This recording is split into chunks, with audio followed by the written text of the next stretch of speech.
space, a plethora of opportunities.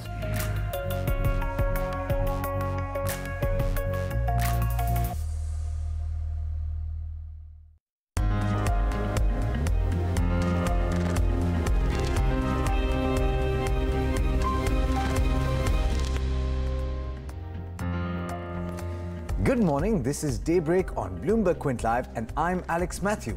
Well, it's nearly the long weekend, but before you can kick back and relax, here's everything you need to know to start your Wednesday on the front foot. First, the headlines. Asian stocks have started the day weak, tracking sharp declines in the US benchmarks that were brought down by crumbling tech stocks. Fortis will sell its hospitals business to Manipal Health in a deal that is also funded by TPG Capital. GST collections fall in February after stabilizing for 2 months. The number of filers, though, rises marginally. The country's largest defense manufacturer, Hindustan Aeronautics, lists on the primary markets today. Let's start with the international markets first, and US stocks closed sharply lower on Tuesday, erasing earlier gains as a decline in the broader tech sector brought the major averages down. The S&P 500 pulled back 1.7%, posting its worst day since Feb 8th, and the tech-heavy Nasdaq lost as much as 3%. Bloomberg's Abigail Doolittle wraps up all the Wall Street action in this report. It was a roller coaster ride for stocks in Tuesday's Wall Street session after whipsawing between small gains and losses in the morning that led to somewhat solid gains at one point during the morning. The three major averages, or the Dow, S&P 500, and the Nasdaq, sold off on the close. The Dow finished down about 1.4%. The S&P 500 finished down 1.7%. But it was the tech-heavy Nasdaq that fell the most, down nearly 3%, its worst day since February 8th. So you wouldn't be surprised then to learn that the trigger for the selling action had to do with the tech sector, and that was NVIDIA. The chip maker, those shares had been higher in the morning and then right around noon took a sharp leg lower. This is the company said, it was said that the company was suspending its autonomous driving efforts, and that really provided a cautious tone for those shares, a risk-off tone. The high-flying stock, momentum, a company that is involved in so many different end markets. Investors not liking that headline. At the lows, the stock was down 10%, and that seemed to be the linchpin for lots of other tech selling. Many tech names in the morning had been higher, including Apple, Facebook. We also had some of the consumer discretionary names higher, such as Amazon. And then after that bearish headline, and we saw some chip pressure on the chip sector, lots of those other big tech names fell as well. In fact, the FANG trade really derailed on the day. Facebook, a big component of that, of course, down about 5% on the day, down 5 of the last 7 days on the data crisis. And the big headline on Tuesday is the fact that it has been said that CEO Mark Zuckerberg will testify, has decided to testify before U.S. lawmakers. So lots of bearish action for technology, but one bright spot, not in tech. In the industrial sector, GE was up 5%, about 5% on the close on the rumor, or it's being said that Warren Buffett is considering an investment in the beaten-down industrial company. And another bright spot, if we go across asset class, bonds. Bonds rallied in a big way. The 10-year yield fell by about 7 basis points. Price does, of course, trade inverse to yield. And when you put that sell-off in stocks together with a rally in bonds, Tuesday's Wall Street session was very much risk-off. In New York, Abigail Doolittle, Bloomberg News. Before we turn to the Asian markets, there's a big update from this morning. China has confirmed that North Korea leader Kim Jong-un, in fact, did visit Xi Jinping. The conversation between the two included North Korea's nuclear weapons and its meeting with the U.S. Bloomberg's Stephen Engel has this report. Well, we do know, according to Xinhua News Agency, now reporting, along with the Nikkei newspaper here in Japan, that Kim Jong-un did go to China, apparently for 3 days, from March 25th to the 28th. We thought it was a one-day visit, and he did meet with President Xi Jinping in Beijing, according to Xinhua, and also, according to the Nikkei, he met with Vice President Wang Qishan, as well as Yang Jiechi, a senior diplomat, among others, of course. And there's some interesting headlines passing now across the Bloomberg Bloomberg Terminal, basically saying that Kim made an informal visit to China between March 25th to 28th. So it was not a state visit. Also basically saying she says China-North Korea ties shouldn't and will not change, and they need to have regular talks as well, willing to hold dialogue with the U.S. North Korea telling China that they are willing to have dialogue with the United States. Also, we're learning that Kim Jong-un's wife traveled with him on that train to that China visit. And again, more headlines. She says he's willing to keep regular contact with Kim, and China sticking to Korean Peninsula denuclearization. So again, China pressing hard on that issue, that denuclearization is the ultimate goal. What was the meaning of this visit? Well, obviously ahead of the Donald Trump planned summit by the end of May, China does not want to be left out of this process, and I'm sure Kim is, like his father did, seeking advice from Beijing on just how to talk with the United States and, of course, with Donald Trump. Well, with that, let's take a look at the Asian markets, and they've opened weak, tracking cues from the US market. Understandably, among the early risers, the Nikkei in Japan has lost as much as 2.1%. It was actually lower earlier in trade, but it's clawed back some ground.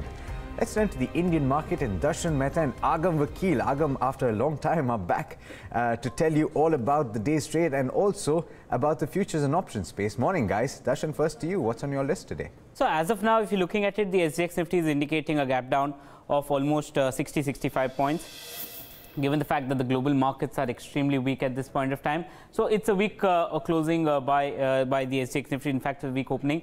Now, if you're looking at what happened as far as, the ADRs are concerned, most of them ended with a negative bias. Wipro, Infosys, Vedanta and HDFC Bank were down anywhere between 0.8 to 1.9% in trade. The other ADRs that managed to gain were Dr. Reddy's, Tata Motors and ICICI Bank. As far as, crude is concerned, if you're looking at what happened with crude, and crude currently is trading with a negative bias. Brent has gone below the $70 barrel per mark, and WTI is trading below the $65 barrel per mark. If you're looking at the base metals, what happened on the LME, and you can clearly see that there was traction there, but it was mainly on the positive side. So copper, zinc, nickel, lead and tin, all of them ended with a positive bias. The only weak closing was that by aluminium at this point of time.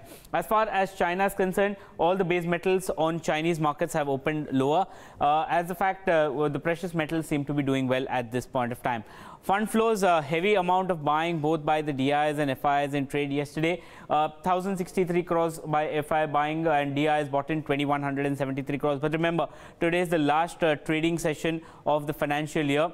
So all this is probably on account of NAV balancing that has come in. So funds are coming in because of that. Now, what happened? A big rally coming in. Nifty mid cap, small cap managed to rally almost 1.5% each. The Nifty Bank was up almost 0.8%. The big move came in from the Nifty PSU banking index, which was up in trade. The Nifty metal index, which was up almost 1.8% in trade. As far as the VIX was concerned, VIX managed to move up by almost 2.3%. As far as the other markets are concerned, how did the Nifty pan out in trade?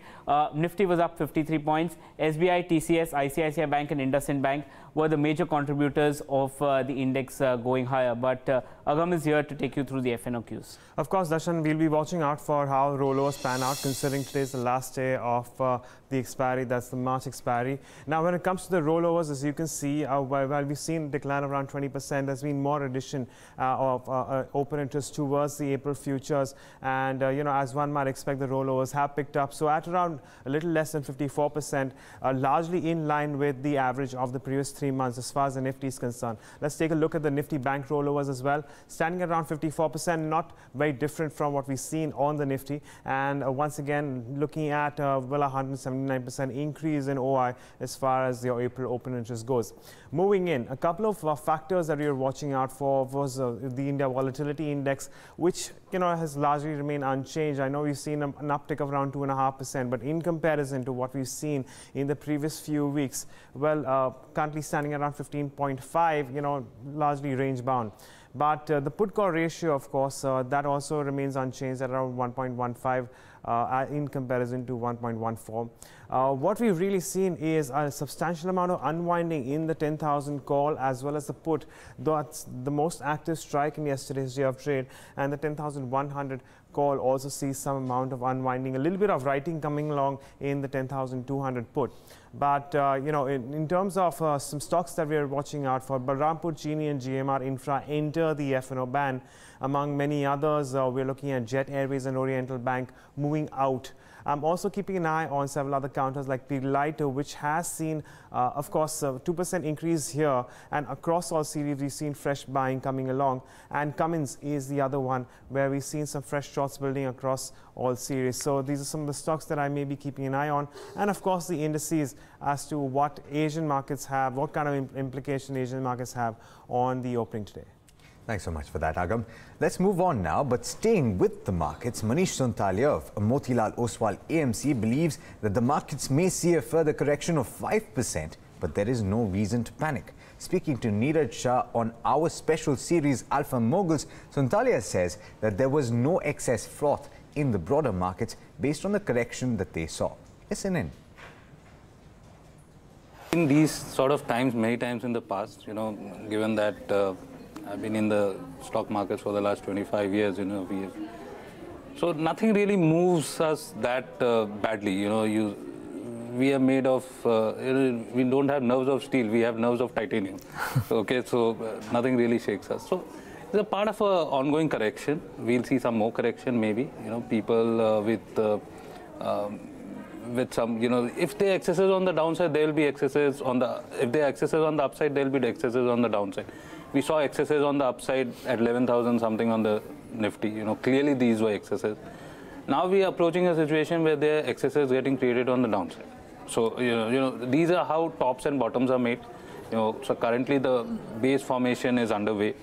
Maybe it will fall another 5% or thereabouts. Thereby, you'll see far more rationality come through in the market because earnings are picking up. And the ultimate truth in the markets and stocks are earnings. P multiples are in nobody's hands. They were not in anybody's hands when the markets were going up. They are not in anybody's hands when the markets are. You have got to actually factor in all the negatives at a particular price level. And I think we are somewhere closer to the bottom. That's how I would look at it. And nothing to get very panicky about all these things. Well, that's good to hear. But just wondering, Manish, it's a 1,000-point fall that we've seen from the highs. You are saying that this is excessive? I mean, 1,000 points on the large cap. But if you was to see the broader markets, there are stocks which have fallen 20, 30, 40, 50%. I mean, these are clearly excesses on the downside. Don't really think that there was so much of froth in many of the established marquee names.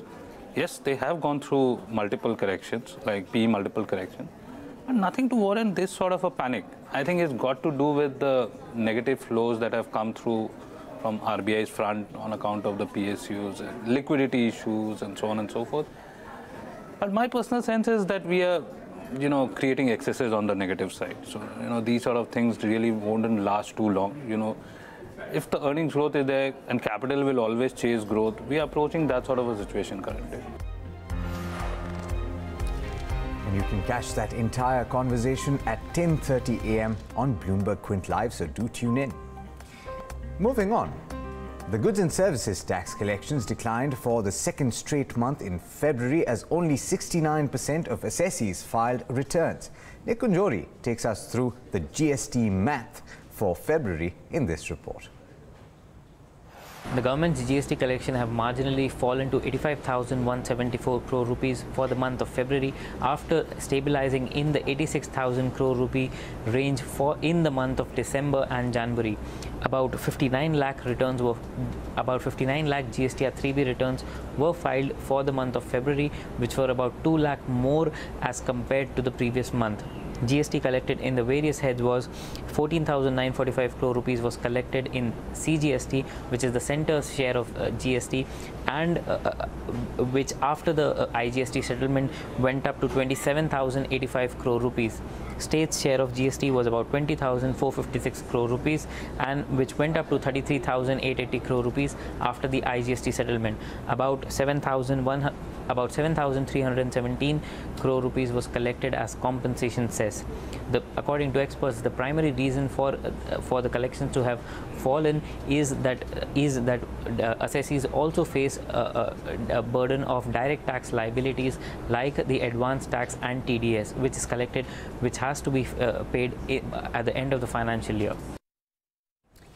All right, that's all the GST math, but moving on to the commodity space, Jayesh Kilnani has all the updates for you there. Morning, Jayesh.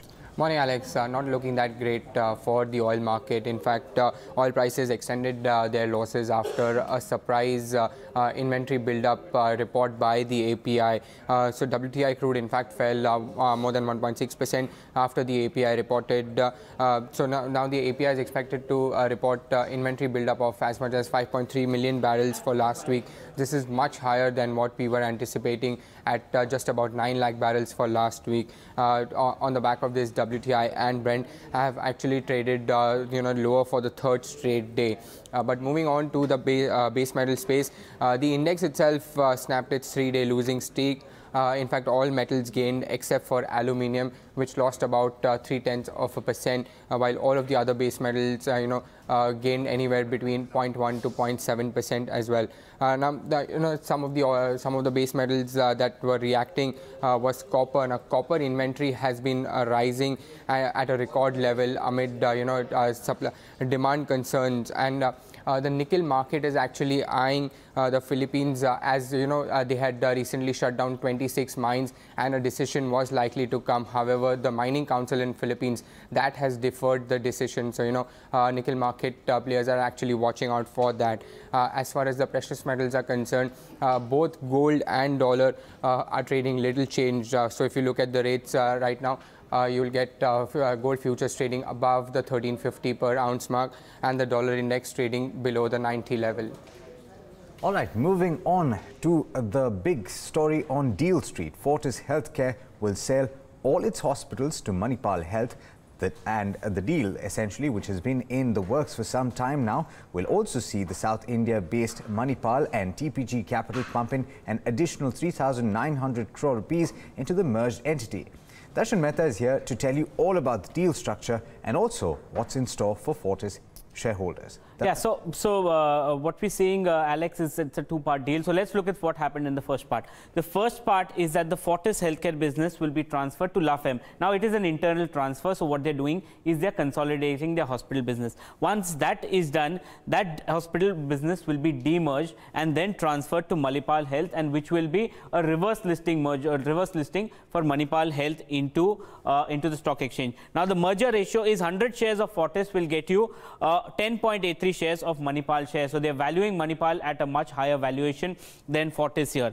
Then what will happen is the fact that Manipal will acquire the RHT assets, because that was something that Fortis was supposed to do, but now it will be Manipal that will actually acquire this, and Manipal will be listed on the stock exchange because of the reverse merger it has with Fortis Healthcare. So this is what happens with the hospital business of the company. Now, the second part is interesting in terms of the SRL.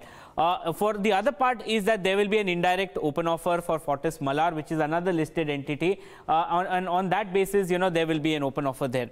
Secondly is the second business, that is SRL, which was supposed to be merged with Fortis Malar but has not happened yet. It is still in Fortis Healthcare. Now, Manipal Health will purchase 20% stake in SRL for almost 720 crores. This values SRL at 3,600 crores, which is lower than the valuation that the street or the analyst community was anticipating.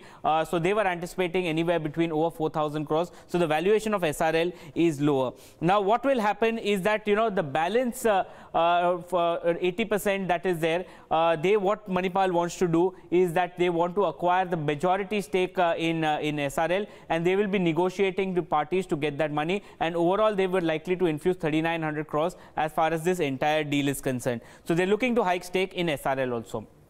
Now, what happens is that deal values SRL as 3,600 crores, which is almost 4.5 times sales, and the EBITDA of 21.5 times on a trailing basis. Now, what does this valuation mean? So, in terms of valuation, it is much cheaper than what the street was anticipating. It's trading cheaper than Dr. Lal, but it's more expensive than Thyrocare. Now, how will this entire structure happen? Now, this is the existing structure of Fortis Healthcare, in which the public owns 99.2% stake because the promoter stake has fallen significantly.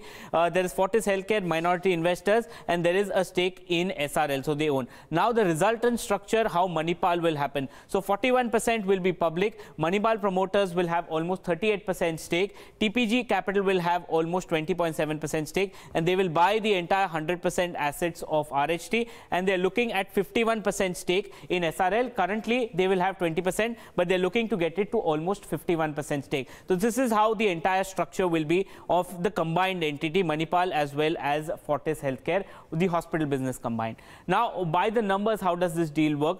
The benefit is that Fortis is strong in North India and Manipal is strong in South India. So overall, they will have a pan-India presence. The hospitals, Fortis has 34 and Manipal has 11, and number of beds, Fortis has almost double the beds. So combined entity will be rather stronger for both of them. Now, in terms of the combined entity, it will have a pan-India presence, 45 hospitals with 7,658 beds. So this is what it is. Now, in terms of financials, look at the financials.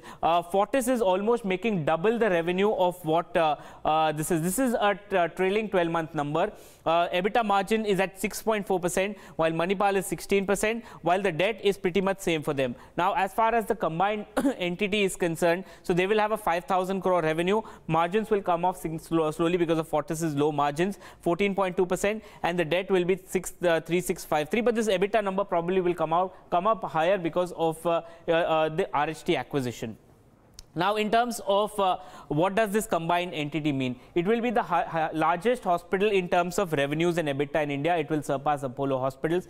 It will be the #2 hospital run by number of hospitals as well as operational beds. And it will be the third one in terms of average length of stay, average revenue per occupied bed and occupancy. This is on a pan-India basis on the combined entity. Now, look at the EV to EBITDA.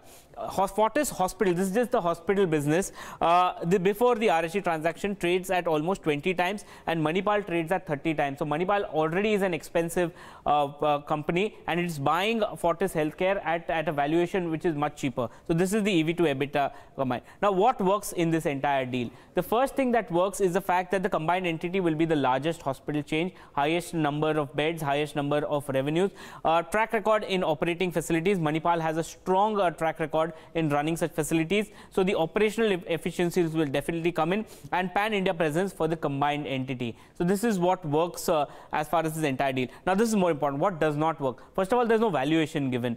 Secondly, there's no open offer. So there's no open offer for Fortis shareholders, which they were anticipating. That is the deal valuations are not mentioned at all. So it's up to anyone to guess what that could be. And there is no clarity on liabilities, what will happen in case of the SFIO probe comes in. So if there's more liability, there's no clarity who will take over that, whether it will be the existing Fortis or the new one. And the balance sheet of Fortis is not strong enough for an RHT buy. So that means Manipal will buy, and that means the valuation. And so they're stretching Fortis to the limit even on this case. So on and all, what analysts do believe is that the valuations are not given, and in terms of it's not a total combined takeover of the company, it's a slicing on of an asset. So most of the analysts believe that it won't be good for Fortis minority shareholders. All right. Thanks so much, Darshan, for that brilliant snapshot of what happens with Fortis. But let's move on to the other stocks that you have to watch out for over the course of the day on account of them being in the news. Shraddha Babla has the stocks in news for you. Morning, Shraddha. Good morning, Alex. Starting off with GSK Consumer Healthcare, where the company said that their parent will initiate a strategic review of the India business, that is its 72.45% shareholding, also of Horlicks and some of the other products. The announcement, the parent company made an announcement during India trading hours, but the Indian company, of course, or subsidiary, made the announcement post-market hour. So let's see if we see some reaction on that one today. Reliance Industries has said they will sell select shale assets in US for $100 million. You have Indoco Remedies, a negative development there. They've received 7 observations from the UK drug regulator from the Goa plant. 3 of the observations are critical and 4 are major. So we could see quite a bit of a negative reaction on Indoco Remedies. Bansali Engineering Polymers has said that it has cleared all outstanding dues amounting to 216 crores. Avanti Feeds has started commercial production of the additional capacity of 1.75 lakh MT shrimp feed plant at Andhra Pradesh. Also, a couple of names on the back of deal wins, starting off with Majesco, which has said that its US subsidiary has received a contract for billing software from a large insurance company. You have Tejas Networks, which has received an expansion order of 336 crores from BSNL for BharatNet. However, they have warned that FY18 revenues could drop due to delays in receiving large orders. We could actually see some negative reaction on that counter.